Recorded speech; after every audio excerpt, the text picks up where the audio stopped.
Hello friends, how are you? I am Ragini. मैं आज आपको ये रिवीजन पैक्स कराने आई हूँ। तो हम फर्स्ट क्वेश्चन करते हैं। Operating point.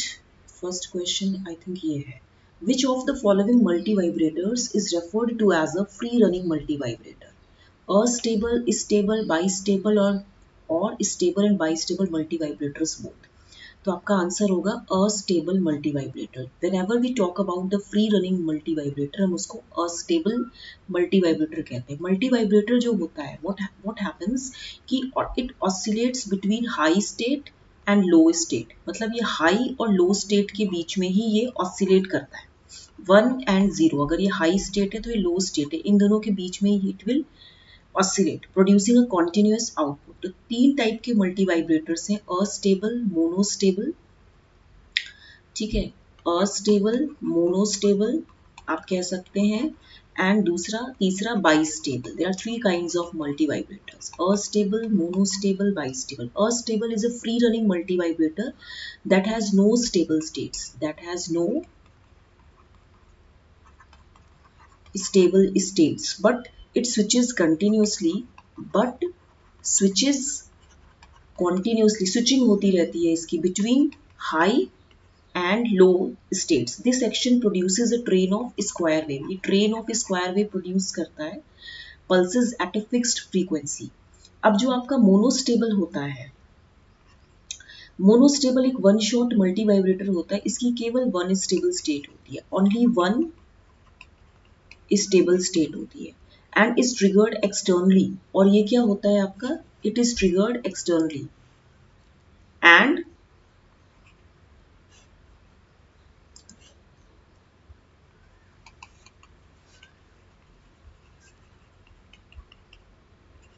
is triggered externally with it returning back to its first stable state. That means जो आपका ये मोनोस्टेबल मल्टी वाइब्रेटर है, इसमें क्या होता है, it has one stable state हो गई, ठीक है, and it is triggered externally, बाहरी कोई चीज से, कोई पल्स से वो एक्सटर्नली ट्रिगर्ड होता है, जो मैंने लिखा भी है, it is triggered externally and with it and while it returns back to its first stable state, और दोबारा से फर्स्ट स्टेबल स्टेट में पहुंच जाता है। बाई स्टेबल क्या होता है कि it has two stable states, इसकी टू स्टेबल स्टेट्स होती है, that produce a single pulse produce करता है, आइदर हाई करेगा और लो करेगा। तो astable is a free running multi vibrator. It has no stable state. It switches continuously between high and low states, and this section produces a train of square wave pulses at a fixed frequency. इतना आपको पता होना चाहिए, train of square wave pulses ये generate करता है, but at a fixed frequency. Monostable में only one stable state is there and it is triggered externally with it returning back to its first stable state. और bistable में two stable states होती हैं that produce a single pulse either of high और low value. Next question है, operating point जो होता है इन अ transistor amplifier circuit represents, देखिए ऑपरेटिंग पॉइंट क्या होता है, आपके दो पॉइंट्स होते हैं, आईसी एंड वीसी, इसको हम ऑपरेटिंग पॉइंट बोलते हैं, क्यू पॉइंट जिसे बोलते हैं। तो मेनली जो क्यू पॉइंट होता है it represents the zero signal values of IC and VC. इसका मतलब ये हुआ कि when no signal is applied at its input, Q point is the operating point. It is selected in the middle of operating region, active region. ये जो आपका middle region होता है ना, जैसे जब आप बनाते हो IC वर्सेस VC का ग्राफ, तो इसमें जो मिडल रीजन होता है ये क्यू पॉइंट होता है, ये एक्टिव रीजन में ऑपरेट करता है, it operates in active region. It is selected in the middle of active region because it gives और प्रोवाइड्स मैक्सिमम, क्योंकि इस रीजन में इट प्रोवाइड्स मैक्सिमम एम्पलीफिकेशन, एक तो मैक्सिमम एम्पलीफिकेशन प्रोवाइड करता है to the input sinusoidal signal without any distortion, बिना किसी डिस्टॉर्शन के, without any distortion in the positive और नेगेटिव हाफ साइकिल। दूसरा क्या है, if the input signal is large, अगर इनपुट सिग्नल बहुत बड़ा है तो डिस्टॉर्शन में occur, so it is best suited for a small input without a distorted output. ये जो आपका क्यू पॉइंट है it is suited with a small input, इसको इसमें कि स्मॉल इनपुट ही चलेगा without a distorted output, without a distorted output. और जो स्टेबिलिटी होती है depends upon the type of bias use, not on the Q point. Okay, तो ये आपको पता होना चाहिए, ठीक है। जैसे आप जब इसका डीसी एनालिसिस करते हो तो यहाँ क्या आता है, वीसीसी बाय आरसी, और यहाँ पे वीसीसी होता है, ठीक है, और ये 0 0 पे होता है, ठीक है। तो ये आपका हो गया, ठीक है। नेक्स्ट क्वेश्चन है आपका, the given figure represents what. देखिए ये क्या है, जब भी कैपेसिटर आपका फीडबैक में होगा it will integrate an integrator, तो आंसर क्या होगा, इंटीग्रेटर। और आउटपुट आपको पता ही है, आउटपुट क्या होता है। देखो मैं आपको एक बात बता देती हूँ कि जैसे आपका समिंग एम्पलीफायर है, प्रिसीजन रेक्टिफायर है, इतना करने की जरूरत नहीं है, आपको केवल सर्किट डायग्राम याद होना चाहिए। नेक्स्ट क्वेश्चन है आपका, choose the characteristics which are not related to an ideal op amp. देखो आइडियल ऑप एम्प में क्या होता है, very high gain, true, gain इसका इनफाइनाइट होता है। वेरी हाई इनपुट इम्पिडेंस भी इनफाइनाइट होता है। क्या वेरी लो CMRR होता है, नो, तो ये ट्रू होगा। ये it does not match with the characteristics of ideal op amp. Very low output impedance होता है, ये भी ट्रू है, 0 होता है। तो it means high CMRR, high differential gain होता है and high input impedance होता है। नेक्स्ट क्वेश्चन है, in differential amplifier differential gain is 20,000 and CMRR is 80 dB, then find common mode gain. देखो आपको फॉर्मूला पता होगा, CMRR is equal to 20 log mod AD upon ACM, it is the ratio of differential gain to common mode gain. तो CMRR कितना है, 80, this is equal to 20 log, और AD की value कितनी है, 20,000, कॉमन मोड गेन कितना है आपका, इसको मैं x मांग लेती हूँ, तो यहाँ पे ये वैल्यू 4 हो जाएगी। तो यहाँ पे देखिए 4 is equal to log 20 into 10 to the power 4 by X, ऐसे ही होगा ना कुछ। तो जब आप इसको सॉल्व करोगे 24 जो 80, तो यहाँ पे देखिए ना ये कितना हो जाएगा, मैं इसको लिख सकती हूँ इधर, अगर ये ACM है तो इसको सॉल्व करने के बाद क्या आएगा, 20 log 80 बाई ACM, तो यहाँ पे ACM की वैल्यू एक्चुअली 2 आएगी। आप इसको सॉल्व करिए ना, जैसे वैसे तो ये रेशियो होता है, तो जैसे CMRR इसने निकालना है, log 10,000 इसको कितना लिया है इसने, 4 लिया है ना, तो आप इसको सॉल्व नहीं कर सकते, इसको लिख सकते ना, log base 10 2 into log base 10 10 to the power 4, ठीक है, एंड इज इक्वल टू 4, और यहाँ पे आपने इसको x लिख दिया जो भी था, log बेस 10 टू 0.3010, और ये कितना हो जाएगा 4 बाय x, ये 4 ये कैंसिल हो जाएगा, तो कुछ x की वैल्यू 0.3 नियर अबाउट आएगी। log बेस 10, तो इसको थोड़ा सा आपको सॉल्व करना पड़ेगा ना।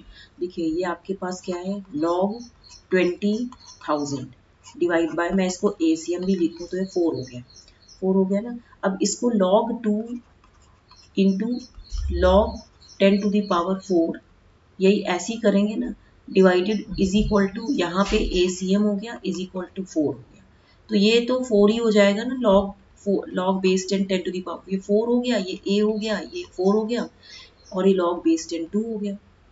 इसको सॉल्व करेंगे तो A की वैल्यू समथिंग अबाउट 2 आएगी, इसको आप सॉल्व करिए, ये आपका क्वेश्चन, ये आपको मैंने होमवर्क दिया है। नेक्स्ट क्वेश्चन है, identify the output waveform for the circuit. देखिए ये किसका सर्किट है, ये एक positive shunt clipper, positive shunt clipper का सर्किट डायग्राम है। देखिए ना यहाँ पे ये प्लस माइनस डायोड जो है शंट में है, ठीक है। तो इसका जो अगर आप देखेंगे तो विद रेफरेंस वोल्टेज V, ये आपका रेफरेंस वोल्टेज दिया है, ठीक है। It clips the positive peak of the output voltage at this condition, जब भी आपका V input less than VR है, मतलब ये V रेफरेंस है, तो आपका डायोड क्या होगा, ऑफ हो जाएगा, और V आउटपुट कितना होगा, V इनपुट होगा। तो आपका सर्किट क्या होगा कि ये RS है, ये ओपन सर्किट हो गया, यहाँ पे आपने रेफरेंस वोल्टेज लगाई थी, यहाँ पे V इनपुट था, ओके, ये रेफरेंस वोल्टेज है, और यहाँ पे आपका V आउटपुट है, ठीक है। तो ये इस केस में हो गया जब भी आपका ये केस था। दूसरा केस क्या होगा, जब आपका V input greater than VR होगा, तब डायोड आपका ऑन होगा, और आपका जो V आउटपुट होगा VR के बराबर होगा, क्योंकि तब ये क्या हो जाएगा, ये सर्किट ऐसा हो जाएगा, ये शॉर्ट हो जाएगा।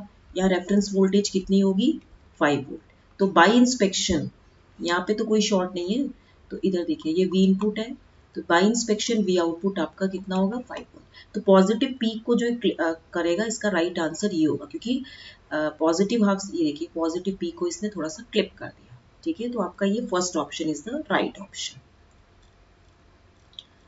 नेक्स्ट क्वेश्चन है आपका, When op-amp is used in integrator, the feedback element is capacitor। ये तो बहुत आसान है, ठीक है, तो बहुत ही आसान है, कर लोगे आप। नेक्स्ट क्वेश्चन है, with respect to the given diode network select the correct statement. देखिए ये जो है आपका एक तरह से देखिए 4 डायोड्स दिया है, ठीक है। तो आपको इसमें कैसे समझना है कि पहले तो मैं आपको थोड़ा सा बता देती हूँ कि पीएन जंक्शन आपको मालूम है ये एक डायोड है, ओके। इसको हम पीएन जंक्शन भी बोलते हैं। ये एनोड होता है, कैथोड होता है। तो करंट की डायरेक्शन एनोड टू कैथोड जाता है। तो जो आपका पीएन जंक्शन होता है ये फॉरवर्ड बाइस्ड कब होगा, when P type region of a junction is connected to positive, जब ये पॉजिटिव से कनेक्ट होगा एंड एन आपका नेगेटिव से कनेक्ट होगा, तभी तो फॉरवर्ड बायस होगा, ठीक है। तो under forward bias condition diode को हम ऑन बोलते हैं एंड रिवर्स बायस में आपको पता है वो नेगेटिव साइड ऑफ बैटरी से कनेक्ट होता है, तो डायोड ऑफ होती है। तो इस क्वेश्चन में आप देखिए जो पॉजिटिव टर्मिनल ऑफ सोर्स है it is connected to P side of D1। Source का जो पॉजिटिव टर्मिनल है ये पी साइड से कनेक्टेड है ना, ये एन है, ठीक है। And N side of D2, ये P है, ये N है और ये P है। जो ये पॉजिटिव सोर्स है ये P of D1 and N of D2 से कनेक्टेड है। तो इसका मतलब ये D1 तो ऑन है और D2 जो होगा ऑफ होगा।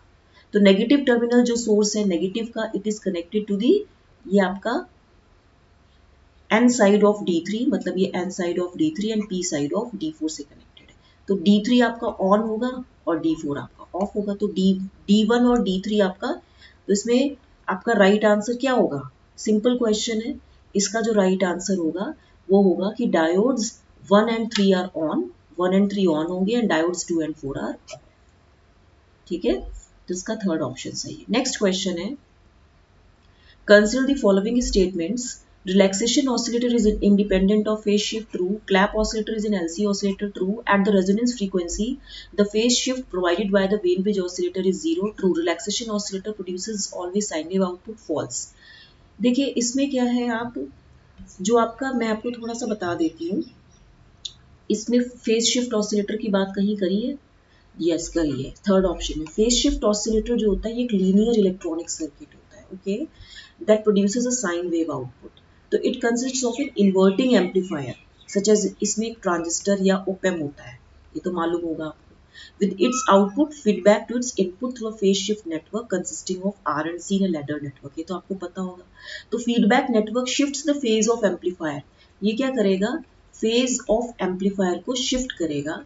It shifts the phase of amplifier output by 180 degree to the oscillation frequency to give positive feedback. It will shift the phase of the amplifier output by 180 degree to the oscillation frequency to give positive feedback.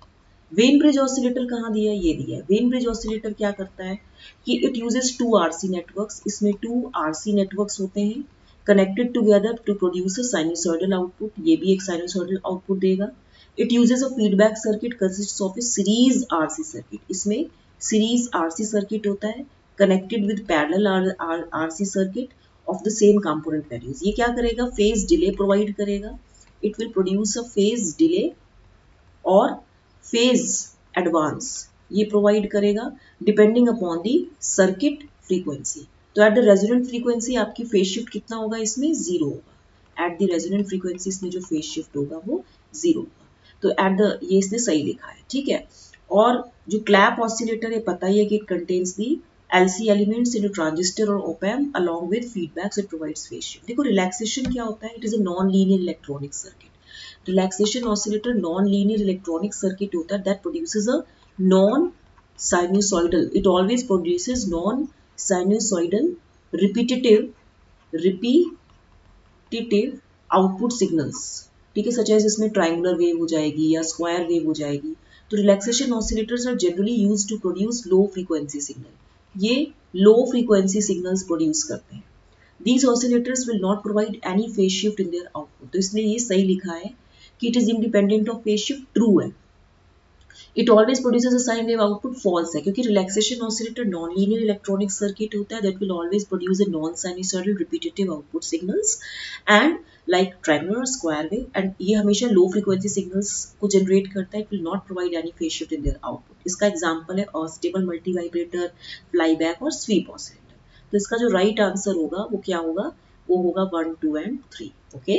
Next question है आपका, for a transistor beta 45 है, voltage drop across 1 kilo ohm resistor है which is connected in the collector circuit is 1 volt, find base current for common emitter configuration. देखो आपको पता है current gain क्या होता है, it is the ratio of the change in IC to the change in IV, beta होगा, ये beta की बात हो रही है। एंड वोल्टेज गेन फॉर्मूला आपको पता ही है कि वीसीसी आपको कितना दिया है, देखिए ये 1 वोल्ट दिया है, और आरसी आपको कितना दिया है, ये भी आपको 1 voltage drop across 1 kilo resistor. DC current gain आपको कितना दिया, बीटा की बात हो रही है ना, तो बीटा आपको 45 दिया है। आईसी जो होगा वो आपका कितना हो जाएगा, VCE अपॉन आरसी अगर देखें तो ये कितना हो जाएगा एक तरह से VCE 1 वोल्ट अपॉन 1 किलो, तो ये कुछ 1 मिली एम्पियर हो जाएगा।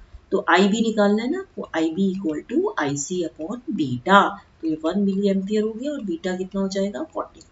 इसको सॉल्व करेंगे तो इसकी वैल्यू 0.022 मिली एम्पियर होगा, तो इसका राइट आंसर सेकेंड ऑप्शन। ठीक है, आई होप आपको क्वेश्चन समझ में आए होंगे। प्लीज इनको लाइक शेयर सब्सक्राइब करना जरूर कर मत भूलिएगा। ठीक है, till then thank you very